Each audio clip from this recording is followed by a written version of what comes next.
Good morning to all of you. Today I am going to discuss properties of definite integral exercise 7.11. In this exercise using these properties. First property is integration a to b fx dx equal to integration a to b ft dt. आप बिल्कुल same fx dx को आप ft dt भी लिख सकते हैं. अभी एक क्वेश्चन होगा तो मैं आपको समझाऊंगा. Second property a to b f x d x equal to minus integration b to a. आप लिमिट को चेंज कर सकते हैं, बस केवल आपको माइनस लगा करके लिमिट चेंज हो जाएगी आपकी. जो अपर होगी वो लोअर में चली जाएगी, जो लोअर होगी वो अपर में चली जाएगी. Property 3 integration a to b f x d x equal to integration a to c f x d x plus integration c to b f x d x. ये अधिकतर प्रॉपर्टी जो है जहां पर मॉडुलस फंक्शन होता है वहां पे लगती है. मैं आपको समझाऊंगा अभी, जैसे जैसे क्वेश्चंस आते जाएंगे तो मैं आपको समझाऊंगा कि ये प्रॉपर्टी कहां लग रही है. Property number 4 integration a to b f x d x equal to integration a to b f a plus b minus x. और प्रॉपर्टी नंबर 5 भी 0 to a f x d x equal to 0 to a f a minus x. ये दोनों property लगभग एक जैसी हैं.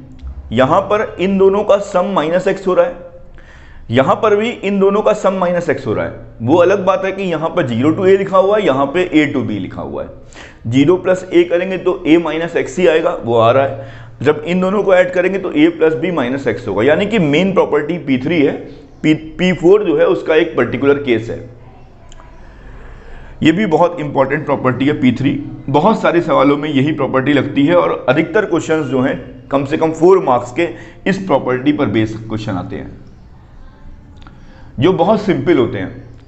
Multiple choice में भी जो आपके कॉम्पिटिटिव एग्जाम होते हैं उसमें मल्टीपल चॉइस में भी मिलते हैं और कभी बोर्ड में भी इस पे बेस्ड जरूर क्वेश्चन आते हैं. तो ये दोनों तो एक ही चीज है. अब आप आगे बढ़ते हैं प्रॉपर्टी नंबर 6 पर. Integration 0 to a f x d x. कहीं कहीं मान लीजिए यहां लिखा हुआ है इंटीग्रेशन 0 टू 2 पाई, तो वहां पर क्या होता है कि अगर तो हम लोग उसको ब्रेक भी कर सकते हैं. 0 to a f x d x plus 0 to a f two a minus x d x. मैं अभी आपको समझाऊंगा. Property number 7 0 to 2 a f x d x equal to twice 0 to a f x d x equal to if f two a minus x equal to f x and if f two a minus x equal to minus f x. ये जितनी भी properties हैं बच्चों, ये ऐसे समझ में नहीं आएंगी जब तक आपके सामने कोई क्वेश्चन नहीं आएगा. जब तक आप क्वेश्चन को फेस नहीं करोगे तब तक समझ नहीं पाओगे कि प्रॉपर्टी कहाँ लगनी है. प्रॉपर्टी याद करना अलग चीज है, लेकिन प्रॉपर्टी को कहाँ अप्लाई करना है वो जब प्रैक्टिकल प्रॉब्लम्स आएगी तब समझ में आएगा. और लास्ट प्रॉपर्टी है minus a to a f x d x equal to twice 0 to a f x d x. F is even function और 0 आंसर तब आएगा जब f is odd. f bracket minus x equal to minus f x. तो ये इन properties को मैंने इसीलिए यहां पे आपके राइट साइड में लिख दिया है ताकि आप प्रॉपर्टीज को अगर जहां अप्लाई करेंगे और ये देखेंगे कि कहां पर कौन सी प्रॉपर्टी का यूज हो रहा है. तो सबसे पहले स्टार्ट करते हैं फर्स्ट क्वेश्चन से. Integration minus pi by 4 to pi by 4 sine square x. ये आपके सामने क्वेश्चन दिया हुआ है. अगर मान लीजिए आपने ये क्वेश्चन प्रॉपर्टी अभी तक आपने पढ़ी नहीं है और आपसे कहा जाए कि ये क्वेश्चन करके दिखाओ, तो हम लोग आराम से कर लेंगे, कोई घबराने वाली बात नहीं है. मैंने आपको बताया था इसकी जगह आप क्या लिख सकते हो, 1 minus cos 2x upon 2 integration minus pi by 4 to pi by 4. ये मैंने आपको समझाया था.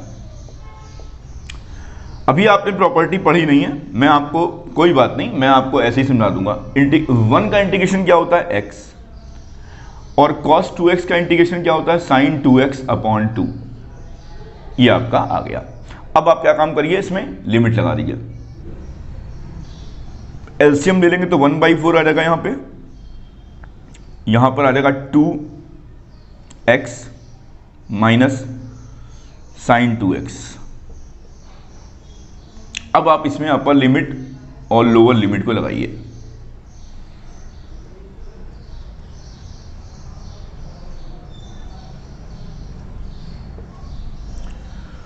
यहां पे आपने पहले आप अपर लिमिट रख लीजिए, 2 पाई by 4 minus 2 into pi by 4 का मतलब sine pi by 2, sine pi by 2 का मतलब 1, ये हो गई upper limit, minus lower limit लगाइए 2 इंटू माइनस पाई बाई 4 यानी माइनस का पाई बाई 2, ये पाई बाई 2 कर लीजिए, फिर माइनस ये 2 into minus pi by 4 sine minus pi by 2, sine minus pi by 2 का मतलब क्या हुआ -1, माइनस इंटू माइनस प्लस। अब आप मल्टीप्लाई करिए 1/4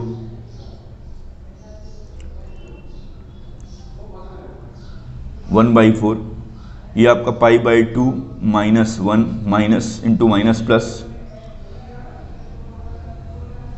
और ये आपका माइनस का 1, मल्टीप्लाई कर लीजिए, ये आपका आ जाएगा 1/4 बाहर है, पाई by 2 -1 minus into minus plus -1, pi by 2 plus pi by 2 क्या हो जाएगा आपका, पाई हो जाएगा, तो अंदर क्या आएगा पाई -2, मल्टीप्लाई कर लीजिए, पाई बाई 4 माइनस का 1/2, ये आपका आंसर आ गया। ये मैंने आपको तब बताया जब आपने प्रॉपर्टी नहीं पढ़ी थी। मैंने आपको बताया कि ठीक है, अगर आपने प्रॉपर्टी नहीं पढ़ी तब भी आपका आंसर सही आया। अब मैं आपको समझाता हूं कि अगर आपने प्रॉपर्टी पढ़ ली होती तो ये क्वेश्चन कैसे होता। a to a minus a to a fx dx equal to, ये आपका fx है, कह रहा है कि अगर इवन फंक्शन है तो आंसर ये आएगा और अगर ऑड है तो 0 आएगा। तो चेक करके देखते हैं, fx equal to sine square x, ये लिखा हुआ है, इसका मतलब यही है। अब आप x की जगह -x रख लीजिए, तो साइन -x, अब साइन ब्रैकेट में माइनस थीटा क्या होता है, माइनस साइन x होता है। जब आप इसका स्क्वायर करेंगे तो फिर से वही चीज आ जाएगी, यानी कि fx और minus fx equal to f bracket में -x इक्वल होगा। और जब ये इक्वल होता है तो क्या होता है इसका आंसर, इसका आंसर होता है twice of 0 to a sine square x dx। अब आपने अभी इसको सॉल्व करके सीखा, integration 2 0 to pi by 4 1 minus cos 2x upon 2, अभी इंटीग्रेशन किया नहीं है मैंने, ये तो 1 हो गया। अब ये क्या आएगा, 1 का x हो गया, माइनस का ये कितना आएगा साइन 2x अपॉन 2, और यहां पर अब आप लिमिट लगा दीजिए। अब पहले आप अपर लिमिट रखिए, पाई by 4 minus 2 into pi by 4 का मतलब क्या होगा, पाई बाई 2, साइन पाई बाई 2 का मतलब 1 माइनस हाफ, फिर माइनस 0 रख दीजिए, यहां 0 आएगा, यहां भी 0 आएगा, तो आपका क्या आ जाएगा आंसर, पाई बाई 4 माइनस 1/2। चाहे आप प्रॉपर्टी लगाएं चाहे आप प्रॉपर्टी ना लगाएं, ये आपका आ गया आंसर। आंसर गलत नहीं आएगा, आंसर सही आएगा, अगर आप सही करेंगे तो सही आएगा answer. Next question, integration 0 to pi by 2, इस क्वेश्चन को i के इक्वल मान लीजिए, integration 0 to pi by 2 sine to the power 4x sine to the power 4x plus cos to the power 4x dx।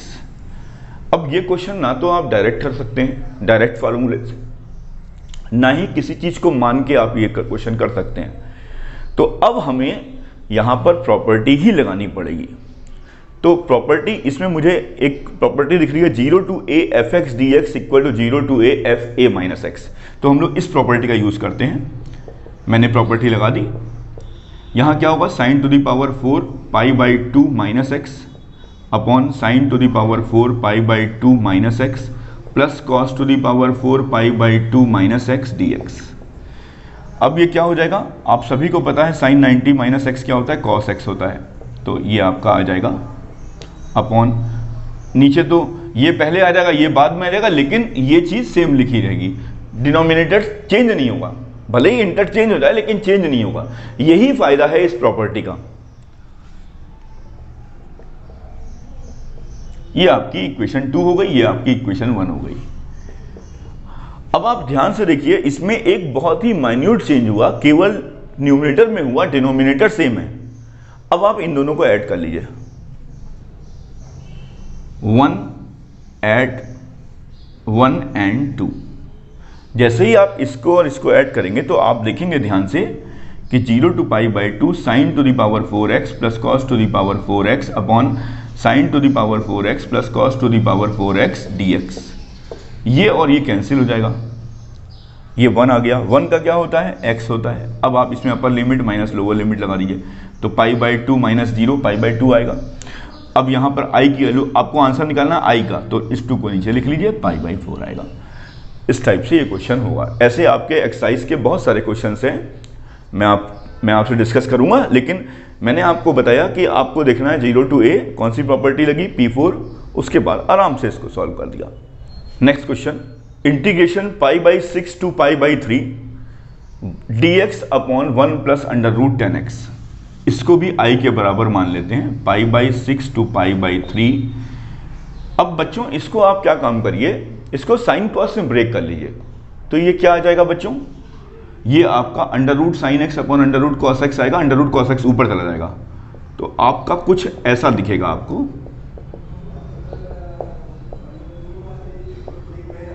ये question आपका इसमें convert हो गया।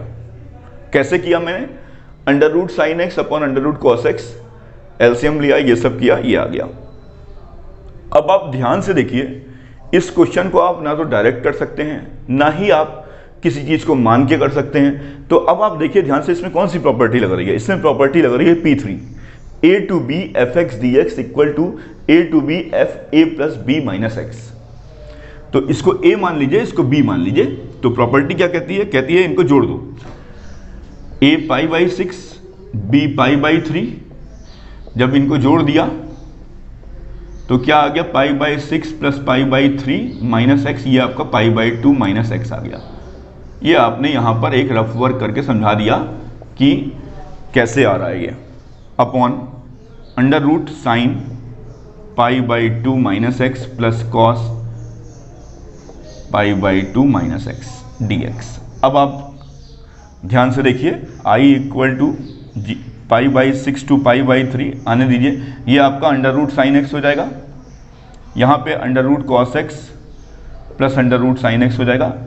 आप देख रहे हैं कि इस प्रॉपर्टी को लगा के क्या हो रहा है कि आपका जो डिनोमिनेटर है वो चेंज नहीं हो रहा है, केवल न्यूमरेटर चेंज हो रहा है। और जब आप सॉल्व कर रहे हैं तो न्यूमरेटर और डिनोमिनेटर सेम हो जा रहा है, और कैंसिल होकर के वो π/2 आता है, इधर वाला 2 जो है नीचे आ जाता है, π/4 आंसर आता है। तो खैर आंसर हमको याद नहीं करना है, ये आ गया। अब ये आपका हो गया इक्वेशन 2, ये आपका हो गया equation 1। Adding 1 and 2, adding 1 and 2, 2i equal to क्या हो जाएगा, इंटीग्रेशन π/6 to π/3।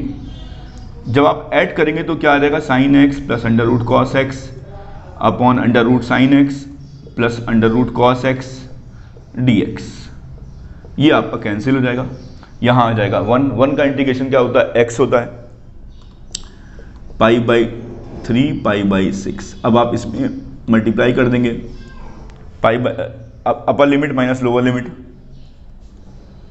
अब की बार क्या आ जाएगा, ये आपका π/6 आ जाएगा, और ये आपका 2i है। i की वैल्यू क्या हो जाएगी, इस 2 को नीचे ले आएंगे तो π/12 हो जाएगी। ये आपका आंसर आ गया।